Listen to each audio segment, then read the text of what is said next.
Good morning and happy 4th of July. So here we are, just reminded whether or not our whole nation's judicial system is corrupt or whether our legal system or whatever. We have a great country, great privilege to live here, and we would be simple-minded if we didn't think evil would try to destroy something as wonderful as America. We print the Bibles, we send the missionaries, we send money, not only for the cause of Christ, but just for the needy. America has been, for these years, a helper to other countries. And of course, there's going to be people who come with greed and selfishness on one end, and then on the other end, people who just hate the idea of a republic, a democracy, a place with a Bible that's loved and the basis of our moral code. And so, yeah, there's some junk in our country, but of course there is. How could there not be with a country as wonderful as ours? And I love our country, and I'm very thankful. I was going to read a couple things about patriotic things, but I stumbled across this little article, and I thought, let's keep the focus on things that are eternal. And here's a story of a young lady. Hardship would have been an appropriate middle name for Laura Hardin. Born in Nebraska in 1858, at the age of 4, her father enlisted in the Civil War, 1865, and there was a mom and 5 little children with no food or money, and they endured a terribly cold winter, almost nothing to eat. God sent help along the way. At the age of 8, Laura checked out a missionary book from the Methodist Church, and her mother explained the need to tell the world about Jesus, and Laura told her mother she'd like to do that one day. At a revival meeting in their church, she trusted Christ and began to grow as a Christian. God molded Laura in the fires of hardship that well prepared her for what she and her husband were to do in the future. There was Indian uprisings, prairie fires, freezing nights alone on the prairie, tornadoes, diphtheria, typhoid, all these things. Crops failed, there was no money. Questions about where she could get an education. A well-meaning friend mentioned her. Maybe it would be better if she chose a little easier path. But how many preparing for the mission field have let the devil steer them to the easier path? We have to understand, if you're going to make a soldier to face the battle, the training's going to be hard. And if you're going to face satanic forces and face the evils of this world, training's going to be hard. And so this young lady, she just pressed on. In September 1883, she set sail for Burma. In 1886, 3 years later, her fiancé arrived. And that's something. She was engaged, but she took off for the mission field. That's where she was going. It took 3 years more for her fiancé to get there, but she was going on for God.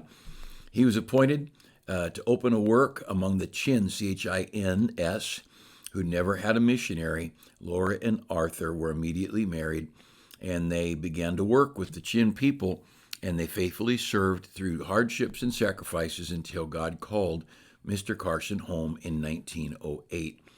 He had served faithfully for 22 years in Burma. Laura served another 12 years before failing health forced her to return to America. She got to the field before her husband. She stayed after he went to heaven. This is a girl who just believed the calling of God in her life was to reach people with the gospel of Christ. And she just endured. There's a book on her, Laura Hardin Carson, Pioneer Trails, Trials, and Triumphs. You can pick that book up, and just some stories about Laura Hardin. What a great story. This article is printed in the Baptist Translators Institute paper called Lift Up Your Eyes. And this is a short-term linguistic and missionary training program for people who've already finished Bible college, but they're going to a place and they need to learn some linguistic skills, need to go through some hardships. And this is a pretty unusual place down in Texas, but I've followed them for many years now, and they're a solid organization as far as everything I know about them. But I wanted to take a moment today and just talk a little bit about the God in America, gold. We are a people, of course, our political people, they want power, they want influence, and they want money. Usually money first. But In Exodus chapter 33, I'm just going to read a verse or two here. Exodus 33, and we had the funeral for Mrs. Beal, our principal, Greg Beal. His mom went to heaven. She just moved here and started attending our church and got real sick. And she was frail, but went to heaven. And what a graduation. It was a great service, a lot of family, a lot of good testimonies about her. And I'm thankful. I'm thankful for our church, thankful for our friends. I'm thankful we as a group of people get to serve God, and knowing that you can be a quiet, humble grandma. And Matthew 5 says, verse 12 says, great is your reward. God rewards his workers. And so press on through hardship and difficulties. Well, over in Exodus chapter 33, the Israelite people had left. Left Egypt, got to Mount Sinai, and they get the commandments. And of course, they had in chapter 32, they had the false gods they made, and it was a mess. The people of God from the very beginning were a mess. And they come to God and brokenhearted, and God says to Moses, I'll send my angel. You guys go on into the land of Canaan. I'm sending an angel to guide you. And Moses basically says, no, I ain't going to work. I don't even know that angel's name. And Moses said, if you don't go with us, I'm not going. We're not going to go up. I'll read you the verse. In Exodus 33, verse 15, he said unto him, if thy presence go not with me, carry us not up hence.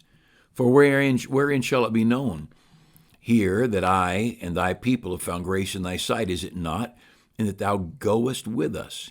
So shall we be separated, I and thy people, from all the people that are upon the face of the earth. And the Lord said to Moses, I will do this thing that thou hast spoken, for thou hast found grace in my sight, and I know thee by name. And Moses says, now, I'm serious. I'm not going without you. And God says, I'll go. And Moses said, if you don't go, Moses want to make it clear, I want you now. What did they promise? A land flowing with milk and honey. Cities built that they didn't have to build, vineyards planted they didn't have to plant, wells dug they didn't have to dig. They were coming into a land of prosperity and wealth and riches. And Moses said, if you don't go, I don't want it. If you don't go, I don't want it. In Deuteronomy chapter 23 and verse 6, there's a simple statement that goes with this. He's warning Israel as they're going into the land of Canaan, thou shalt not seek their peace nor their prosperity all the days of thy life. He said, you're going to go in, you're going to get their houses, their lands, their vineyards, their crops, their herds and flocks, but don't seek after their prosperity. You see, the world seeks something, and the child of God seeks something totally different. We need a job. We need to pay our bills. We need a car. We need a house. We need groceries. We need clothing. The world, they live for those things. That motivates their life. Money moves them around the country. Money stirs them. They'll marry for money. They'll divorce for money. The world, their God is gold.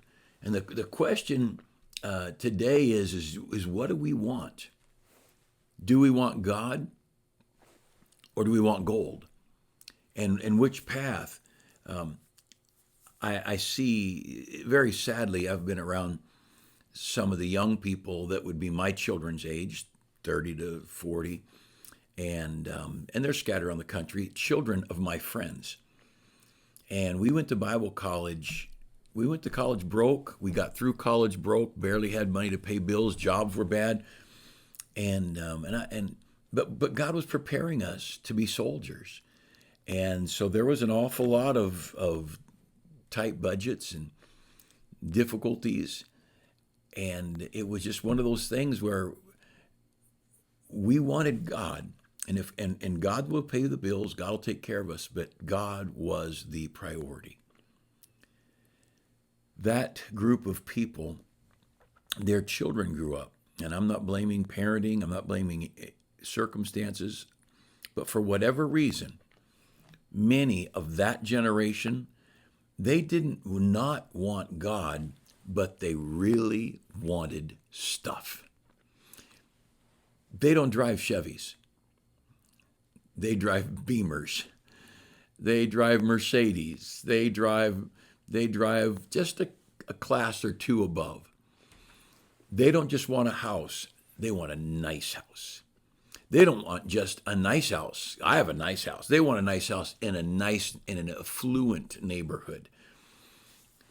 We've got a generation of young Christians, 30, 35, 40, 45, and their goal is economic. They don't want to pay a price for God. I've sat around this group. They're good young people you'd love to have as a neighbor, people that would be great coworkers, people that would be good to work for them or them to work for you. As far as in the secular world, these are good people. They'd be honest. They would be faithful.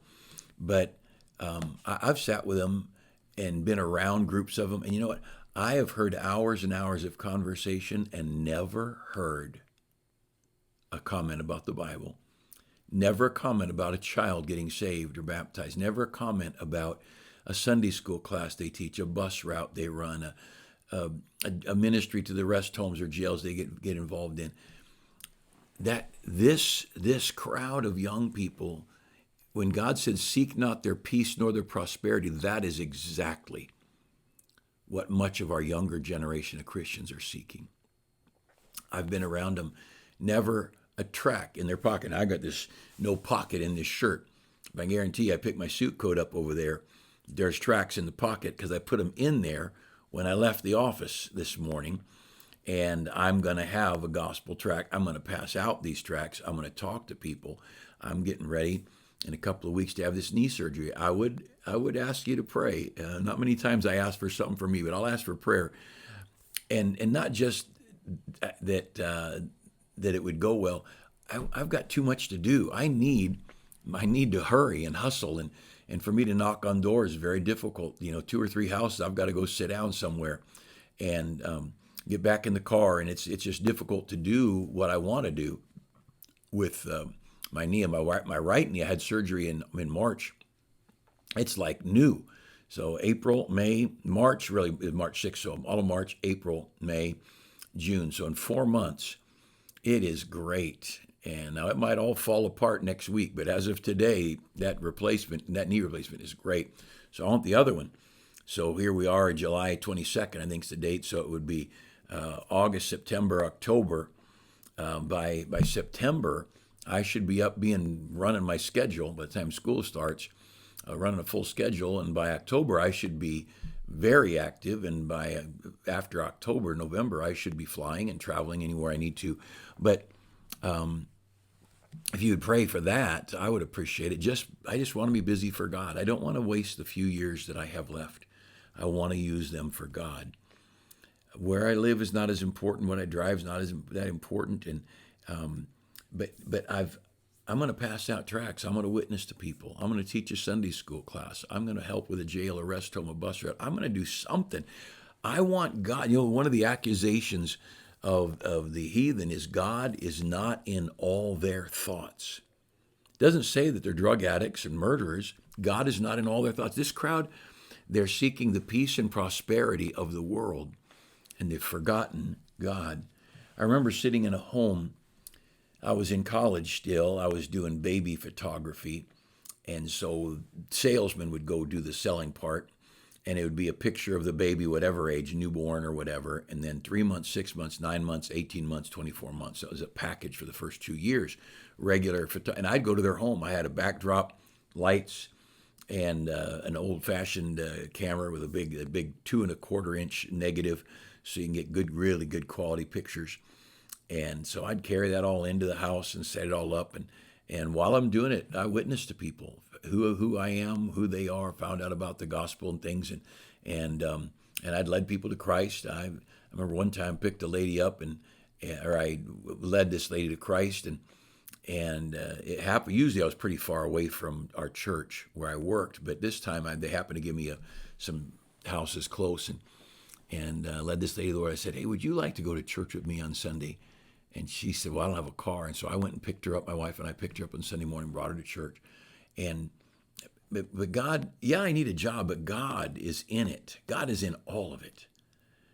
Don't go to the barber and not go with the intent of passing out a tract or talking about your church or bringing up something about the things of God. I was I want to say I was a senior in high school, might have been a freshman in college. I worked for several summers for the Forest Service, and would have been when I was in high school because I wasn't saved yet. But this one man, Paul Rohrbaugh was his name, and he was a young man, but he had a good position, and he worked with the Forest Service, and I worked under him. And I remember during school, I took all of Tuesday off school, some special program. I went to school Monday, Wednesday, Thursday, Friday, but Tuesday I'd go back and keep my summer job. So I worked all summer, and then every Tuesday. And I remember every Tuesday showing up at work, and he'd tell me about how his Sunday went until he told me about the church and about the sermon. And it wasn't him pushing anything. He loved it. It was just like you talk about your new boat or your grandkids you got to see. It was the most natural thing in the world. And he was a part of cultivating in me the desire for Christ. And it wasn't many years later before he transferred out, before I got saved. And many years later, someone ran him down and let him know that I was a pastor and what an impact he had on me. Keep God involved in your life. Well, anyway, so baby pictures, back to that. I would go home to home and spent usually about 30 to 40 minutes in a home. And if I didn't have another appointment, I could take my time, go a little longer. But I still did 6, 8, sometimes 10 or 12 sittings in a day. And depending on how circumstances went. But anyway, I was at this home, a nice family in a nice neighborhood. And we chatted a little bit while I was setting up and took the pictures. And I could tell this is a clean-cut, warm, gracious couple. I mean, just a nice couple. I'm going to say about my age, maybe a little older. They weren't 30. They would have been in their mid-20s probably.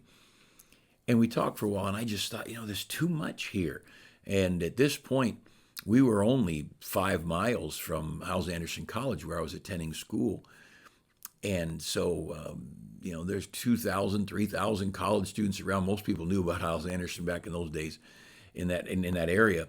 But we chatted, and I just knew there was something about these people. They were unusually clean and fresh. But I didn't see a Bible. I didn't see a Bible verse on the wall. I didn't see anything that indicated that they were Christians. So I started witnessing to them, as I often did, and I got talking a little bit. Well, it turned out they were saved, and they had surrendered their lives to serve God, and they came to that area in Northwest Indiana to go to Howes Anderson College. And about the time I did, maybe probably a little before me, and work problems here and some difficulties there, one thing or another, and they ended up getting out of college, and then they ended up getting out of church. And now for whatever years, 1, 2, whatever, 3 years maybe, I don't know, they were completely out of church. There was not an indication in their world that there was a God in their life. And they were nice and they were kind, but you could say that of a lot of people that are not even on their way to heaven. And the tragedy is that all of us need stuff, but seek. We read there in Deuteronomy, seek. What are you seeking? Seek not their peace, nor their prosperity. What the world wants about money and what the world wants about peace, we don't want that. We've got a different kind of peace. We've got a different kind of prosperity. Paul the Apostle said, I know how to abound, I know how to abase, I know how to be full, I know how to be hungry. Abraham, the friend of God, prospered, but then there was a famine, and he was doing without, and there were struggles. His son Isaac, same thing, prosperity. Difficulties come to a land. Difficulties come to a country. You don't forsake God because of health problems. You don't forsake God because of money problems. You keep God in all your thoughts. Deuteronomy chapter 6 tells another story. And while you're turning there, in Psalm 62, verse 10, it says this, if riches increase, set not thy heart upon them. Isn't that something? Don't set your heart upon them. And we're looking for Deuteronomy chapter 6, but that verse was Psalm 62:10. And so, in Psalm 52, verse 7 says, lo, this is the man that made not God his strength, but trusted in the abundance of his riches. What are we trusting? Are we trusting our money? Are we trusting in God? Are we seeking God's word? Does God's word have a part in your life? Does his house have a part in your life? Does Christian service have a part in your life? Matthew 6:33, seek ye first the kingdom of God and his righteousness first. First. It's not money first and then God. It's God first. And God knows we need to work and pay bills. He understands. He made the world. In fact, he says if you don't work, you don't even deserve to eat. But over in Deuteronomy chapter 6, he's telling the people as they're about to go into the land of Canaan, and down in verse 12, he says, beware lest thou forget the Lord which brought thee forth out of the land of Egypt from the house of bondage. Thou shalt fear the Lord thy God and serve him and shall swear by his name. He says, beware, you be careful. Don't you forget God. And speaking of this group of young, I know there's a lot of older people who are this way. They get busy, they get too much work, too much whatever, and suddenly they're out of church. Maybe they go traveling to visit relatives or travel just to see the country, and they're retired, and pretty soon they can forget God. And there's no Bible in the motorhome. They don't go to church. Well, maybe once a month, twice a month they'll go to church. When they used to go Sunday morning, Sunday night, Wednesday night, they used to teach a class, work in the nursery, sing in the choir. But somehow God slipped away. But the main point today is, are we seeking gold or are we seeking God? I see young families whose parents fought to keep God center in their life. And then their children fight to have prosperity. And it's a tragic thing. I've heard people talk. I've sat around young people, 30, 40-year-old people, and heard them talk business, heard them talk about retirements, pensions, how you can put money here and do this and avoid taxes and create this whatever, and nonprofit this. And we've got a generation of young people who are pretty sharp. At least I've met some that are very amazingly sharp, know way more than me about finance and business and all that kind of thing. But the tragedy is, I've sat and listened to, get in a room with multiple people. I like to listen. I don't need to talk. I like to talk to you, but I've sat in the room around these people and realized, you know what? This group of people have been talking for 30, 40 minutes, hour, and God has never once been mentioned. Church has never once been mentioned. No one said, hey, I was reading this in my Bible, or I was teaching my Sunday school class. And to hear a generation of young people, back to where we started, Moses said, God, if you're not going with me, I don't want that promised land. God says, I'll send my angel. Most people today say, I don't care, send your angel, send anybody, just give me that promised land. I want the prosperity. Moses said, no way, I'm not going with an angel. I don't even know his name. I'm going with you or I'm not going. That is the people. That's the kind of people that please God. That's the kind of people that just touch the heart of God. Could I challenge you? Seek him. Seek him. Paul wrote, I believe it was in the Philippians, he said that I may know him and the power of his resurrection, the fellowship of his suffering, being made conformable unto his death. Hope you're with us here at Church Sunday. Soul winning tomorrow. You're putting my glasses in my pocket. Soul winning tomorrow. Sunday morning, be in Sunday school, 9 o'clock. If you don't have a Sunday school class, come to my class. And we're in the book of 1 Peter, studying through, and hope you'll join us. But be in church, 10:30. It'll be a good morning. Sunday night, we have the Lord's Supper. And we've been doing something a little different. We've been singing a little more and having some testimony time. But we've been having songs intermingled with the Lord's Supper to try and get our focus. And our focus Sunday night is drawing near to God, being near, walking with God. And it'll be a good night. It'll be an enjoyable time. It'll be a warm, tender time. God wants you, but he wants you to want him. And it's like kids in, grade school, write a note, I like you if you like me. Well, God says, I like you no matter what. But he would love for you to like him. So I hope you'll come join us over the weekend, and let's be faithful. Now, I'm not saying money's not important right here. This is how many pages this is? It's 3 pages. Financial statement, where we were as of last week, and how much money's in each budget item. And I can tell you this, we need money. Pray for God to provide. We need a building. We got bills to pay, and we need a building. We have a building to get built, and we have bills to pay. And God used money, and I want to encourage you. Give as God allows you to give, but everybody can pray, and everybody can ask God's blessings. I'm not anti-money. Just don't let the world's priorities match your priorities. Don't be where you spend your whole time talking about your investments and your IRA and your stock market or whatever. I don't know any of that stuff. I don't have any of those things. I've got where I live and what I drive and who I'm married to, and I've got a great God. But it's not wrong to have stuff. It's wrong if stuff is the central thing. And let's keep God central. I want to challenge you, if you have children at home, are you concerned about your children's salvation? I pray for my children and my grandchildren. And day by day, I'll pray over those grandchildren by name. Right now, 11 and 1 in the incubator. The 12th grandchild is due in September. And I pray for those kids. I pray by name for those children. And I want them saved, and I want them to honor God. Whatever they do with their life for a career doesn't matter to me.